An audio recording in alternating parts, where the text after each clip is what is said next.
दासी बनेगी वो मेरी। चरण वंदना करवाएगा महिषासुर उससे। ये सब क्या है? ये उन देवताओं और उस देवी की चाल की काट है। स्पष्ट कहिए काकाश्री। लोभासुर प्रकट हो। ये असाधारण असुर है लोभासुर। इसके प्रभाव से स्वयं ब्रह्मा और विष्णु भी प्रभावित होते हैं। अब देखता हूं मैं कि कैसे बचती हो तुम।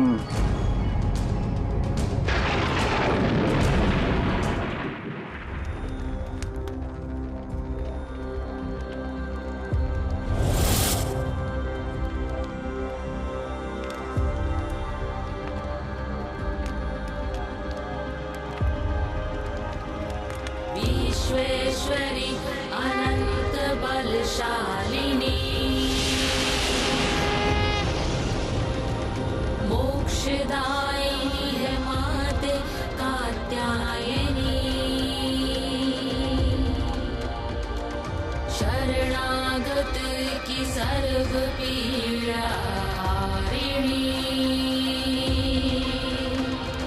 शिव स्वरूपिणी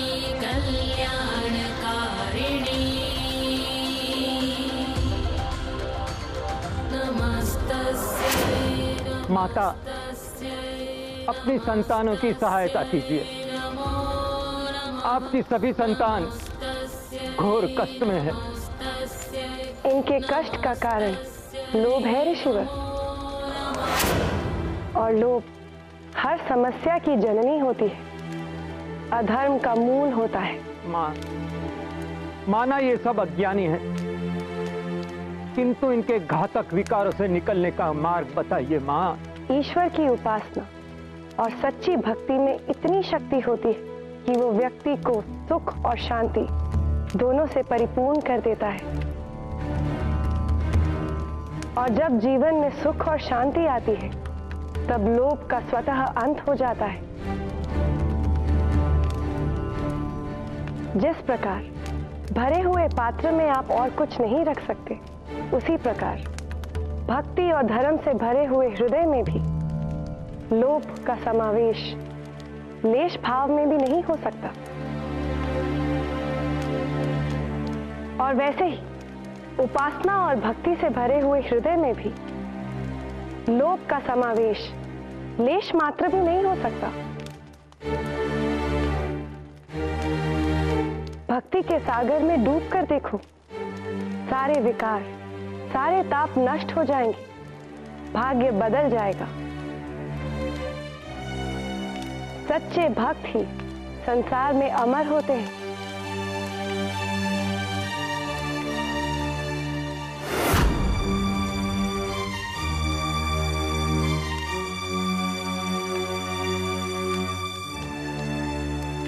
लोभ के कारण मेरा आधिपत्य और प्रबल होगा और विस्तृत होगा।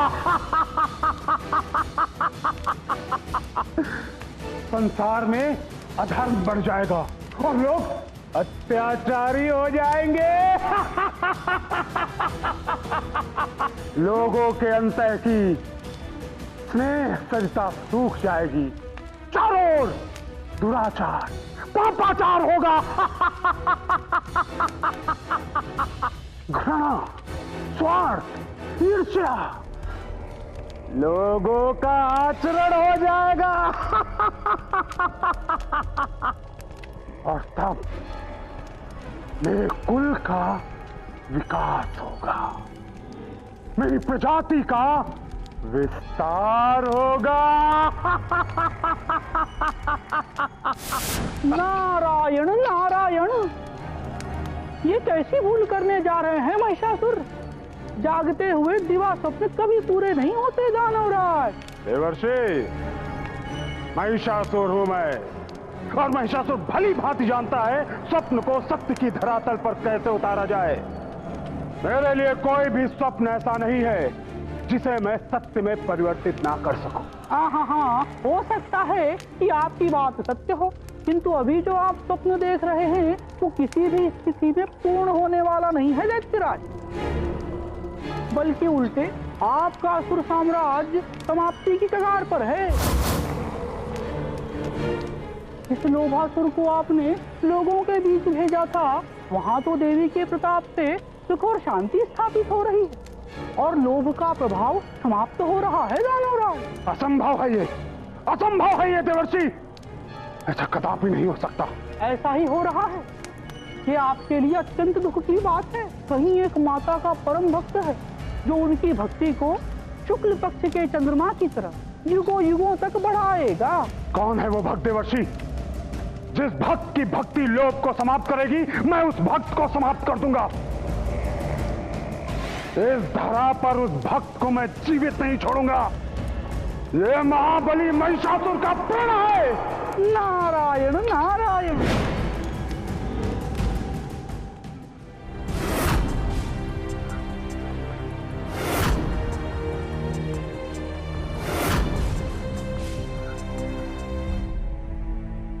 नारायण नारायण। प्रणाम देवी। प्रणाम देवश्री। आप मुझ दिन की कुटिया में? यह तो मेरा सौभाग्य है देवी। आकाश में भ्रमण कर रहा था तो आप पर दृष्टि पड़ गई।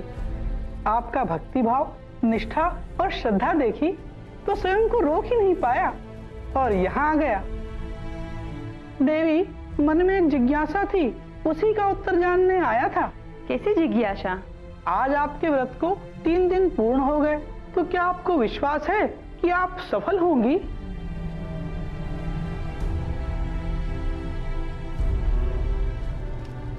कोई जानता है धरती के उस भक्त को?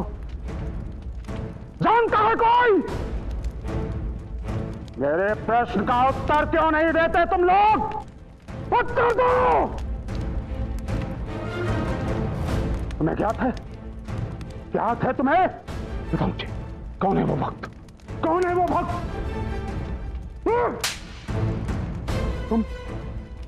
तुम जानते हो? तुम अवश्य जानते हो कौन है वो। मुझे बताओ, कौन है वो भक्त जो मेरे कार्य में बाधा पहुंचा रहा है? धरती के किस कोने में वो भक्ति कर रहा है? मुझे बताओ, मैं उसे दंड दूंगा। बताओ मुझे। नहीं नहीं नहीं महाबली, मुझे भी नहीं ज्ञात है तुम्हें? ये कहना चाहते हो ना तुम? कोई मेरे साम्राज्य में देवी की पूजा कर रहा है और मेरे वीर बहादुर असुरों को ज्ञात ही नहीं। जब वीर की वीरता चूक जाए, बहादुर की बहादुरी समाप्त हो जाए, तो उसे बोझ बनकर इस धरा पर जीवित रहने का अधिकार नहीं। उसका स्थान महाबलियों के महल नहीं, अभी तो मृत्यु का आंगन है। मृत्यु का आंगन। रुक जाइए दानवराज, अपने आप को रोकिए। मैं बताता हूं वो कौन है और कहां है।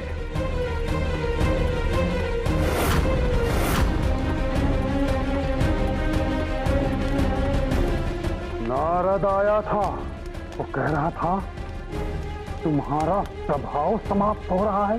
कैसे कैसे समाप्त हो सकता है लोभ का प्रभाव? कैसे? भक्ति के कारण वो भक्ति हमें मार रही है। भक्ति कौन है? तुमको मार रही है। तुमने भक्ति को क्यों नहीं मारा? दानवराज, मैंने सबको अपने वश में कर लिया था, किंतु एक ही व्यक्ति हमारे वश में नहीं आ पा रहा था। यह सब क्या है सावित्री? 3 दिनों से अन्न जल त्याग कर तुम कौन सा व्रत कर रही हो? क्यों कर रही हो अपने शरीर को कष्ट देकर ऐसा व्रत? बस समझ लीजिए, ऐसे ही मन की शांति के लिए। भूखा प्यासा रहने से मन शांत नहीं अशांत होता है। मैं लकड़ियां लेने वन जा रहा। ठीक है, मैं आपको नहीं रोकूंगी, किंतु आज मैं भी चलूंगी वन में आपके साथ। ठीक है, चलो, पर भोजन तो ले लो। लोग तो जो कोई भी है, उसे छल से या बल से भक्ति के मार्ग से अलग करो, नहीं तो मैं तुम्हें सूली पर चढ़ा दूंगा। मुझे मेरे साम्राज्य में भक्ति, पूजा पाठ, व्रत उपवास ये सब कुछ नहीं चाहिए। जाओ और जाकर मेरी इच्छा की पूर्ति करो।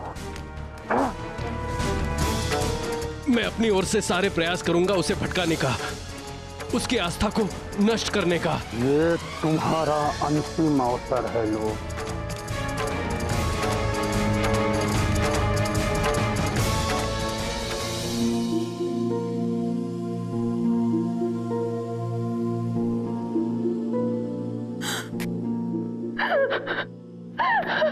नहीं, ये नहीं हो सकता। स्वामी, स्वामी, माँ, तुम अपनी पुत्री को इस प्रकार विधवा नहीं बना सकती माँ। मुझे मेरा सुहाग लौटा दो माँ। मेरे पति को तुम मत ले जाओ, छोड़ दो मेरे पति को। माँ, मैं तेरी पुत्री हूँ, तेरी आराधना करती हूँ माँ। मेरी सहायता करो माँ, मेरी सहायता करो। तुम आयुदात्री हो माँ, तुम मेरे सत्यवान को आयु दो माँ, मेरे सत्यवान को जीवन दो माँ। स्वामी, मुझे रोकने से कोई लाभ नहीं होगा सावित्री। तुम्हारे पति की आयु इतनी ही थी, अब इन्हें यमलोक लौटना ही होगा। यमदेव रुक जाइए। देवी, महिषासुर किसी को भी तुम्हारी पूजा करने नहीं देगा, किसी को भी नहीं, क्योंकि भगवान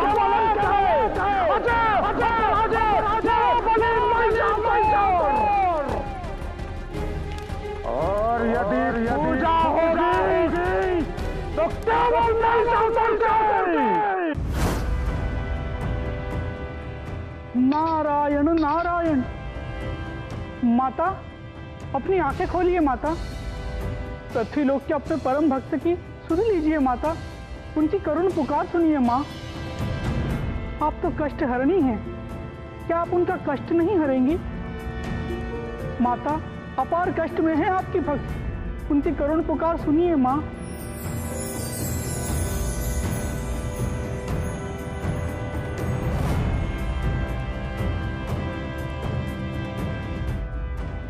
श्रेष्ठ भक्तों के लिए कष्ट और कठिनाइयां परीक्षाएं होती हैं देव ऋषि, और अपनी श्रेष्ठता सिद्ध करने के लिए उन्हें ये परीक्षाएं देनी ही होती हैं।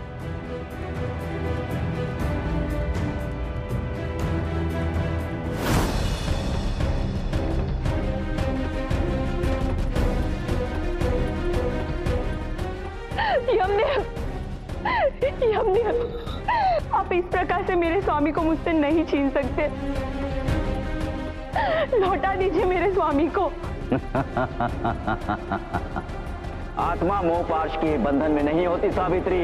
तुम्हारे स्वामी का परिचय तुम्हारे शरीर से था, जो नीचे पृथ्वी लोक पे रह गया। जाओ, वहां तुम्हें मिलेंगे तुम्हारे स्वामी।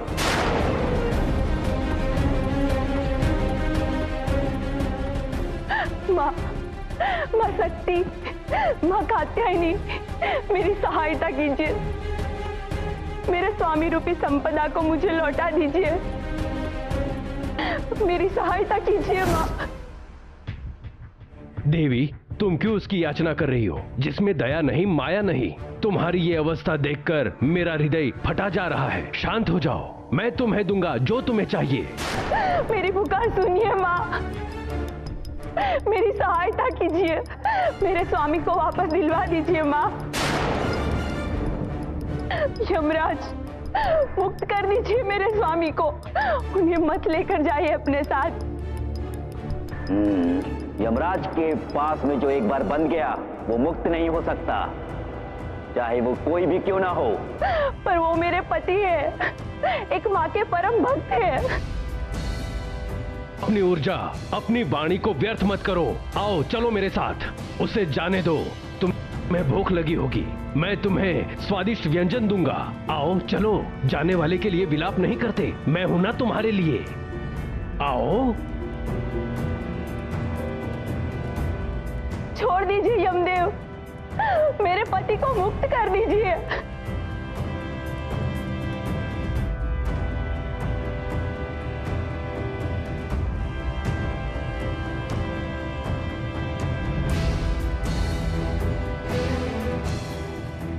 मार्ग में बाधा मत बनो, हट जाओ मेरे मार्ग से। तुम्हारे मार्ग में आया हूँ तुम्हें ऐश्वर्य देने के लिए। चलो मेरे साथ, मैं तुम्हें संसार के सारे ऐश्वर्य दूंगा जिसकी तुमने कल्पना भी नहीं की होगी।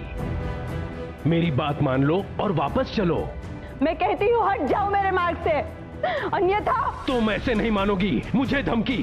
हट जाओ मेरे मार्ग से। रुको।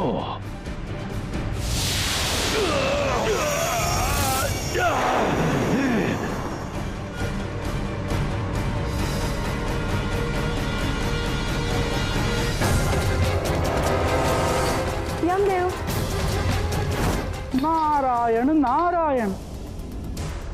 माता, आपने लोभासुर का तो अंत कर दिया, किंतु सावित्री के दुखों का अंत नहीं किया। उसके दुखों का भी अंत कर दिया होता माता। सफल व्रत पर देवी देवता प्रसन्न होते हैं और वरदान देते हैं, इसमें कोई संशय नहीं है। लेकिन वरदान मांगना भी एक कला है। सच्चे मन और युक्ति से मांगा हुआ वरदान अवश्य पूर्ण होता है। हम देवी देवता तो अपने भक्तों के ही वश में रहते हैं, लेकिन हमें प्रसन्न करने की कला वो हमारे भक्तों को आनी ही चाहिए। माता, आपकी बातों में गूढ़ अर्थ लगता है। अर्थ गूढ़ नहीं, सरल एवं स्पष्ट है। सत्यवान अभी तक यमलोक नहीं पहुंचे हैं, और यम भी तो एक देवता है। वो अपने भक्त को आशीर्वाद अवश्य देंगे। समझ गया माते, आपका संकेत में भली भांति समझ गया। नारायण नारायण।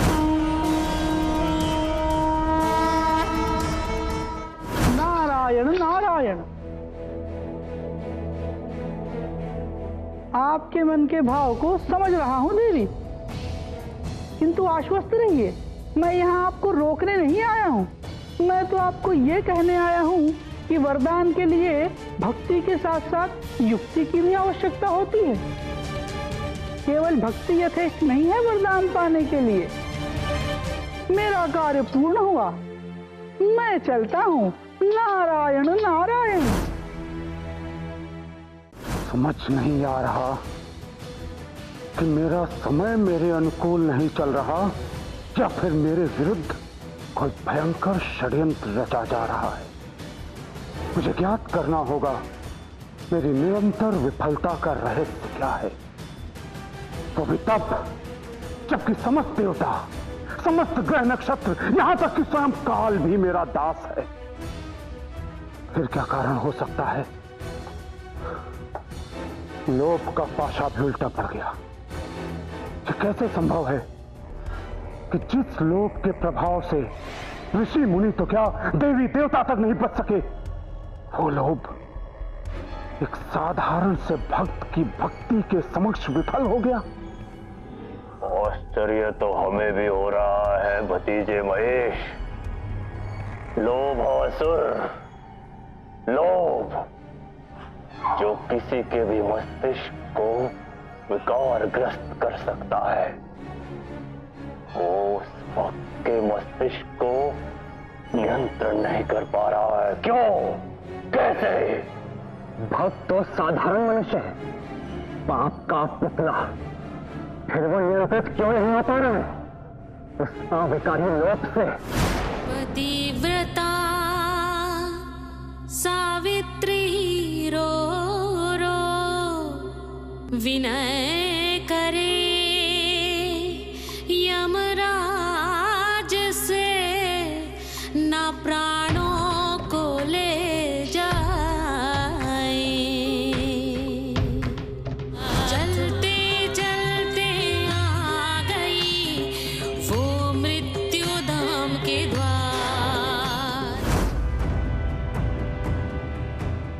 मैं प्रशंसा करता हूं तुम्हारे प्रतिव्रता धन की, जिसके दम पर तुम यमलोक तक आ गई, जहां कोई भी नहीं आ सकता। किंतु अब इससे आगे नहीं जा सकती हो सावित्री। मैं अपने पति को अकेला छोड़ के नहीं जा सकती यमदेव। हमने एक दूसरे को वचन दिया है, हर समय हर स्थिति में हर स्थान पे एक दूसरे का साथ देंगे। फिर मैं उनको अकेला छोड़ के कैसे जा सकती हूँ? मेरा वचन टूट जाएगा यमदेव, और मैं अपराधिनी हो जाऊंगी। मैं तुम्हारे पतिव्रता धर्म से अति प्रसन्न हूँ। सत्यवान के जीवन को छोड़कर तुम्हें जो मांगना है मांग लो। मुझे इस जन्म में पुत्रवती होने का वरदान दीजिए यमदेव। शतपुत्रवती भव। किंतु ये कैसे संभव है यमदेव कि 100 पुत्र का सुख मैं भोगूंगी? ये मेरा आशीर्वाद है तुम्हें पुत्री। किंतु मैं सती हूँ यमदेव, मैं पुनः विवाह नहीं कर सकती। मेरा पति सत्यवान तो मर चुका है, उसकी आत्मा आपके पास बंदी है। फिर ये कैसे संभव है यमदेव?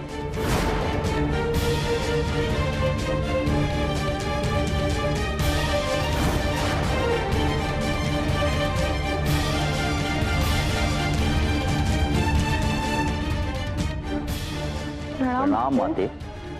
माता मुझ पे कृपा करिए, मुझे अपने दिए गए वरदान की भंवर से बाहर निकालिए माता। निकलने का कोई मार्ग बताइए। यमदेव, आपने इसे वरदान दिया है 100 पुत्रों की माता होने का, तो आपको भी अपने वरदान को सफल करना ही होगा। तुम्हारे पतिव्रता धर्म और मां शक्ति की भक्ति ने असंभव को संभव बना दिया है। तुम्हारी विजय हुई सावित्री। ले जाओ अपने सत्यवान को। बिन पुत्र संभव नहीं, लौटा ले आई प्राण, लौटा ले आई प्राण, लौटा। आपकी ममता अपार है माँ, आप बड़ी दयालु है, बड़ी कृपालु है माँ।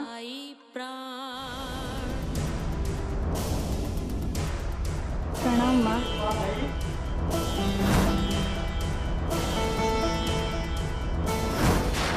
लोभ को कोई नहीं मार सकता। जब तक ये संसार है तब तक लोभ रहेगा।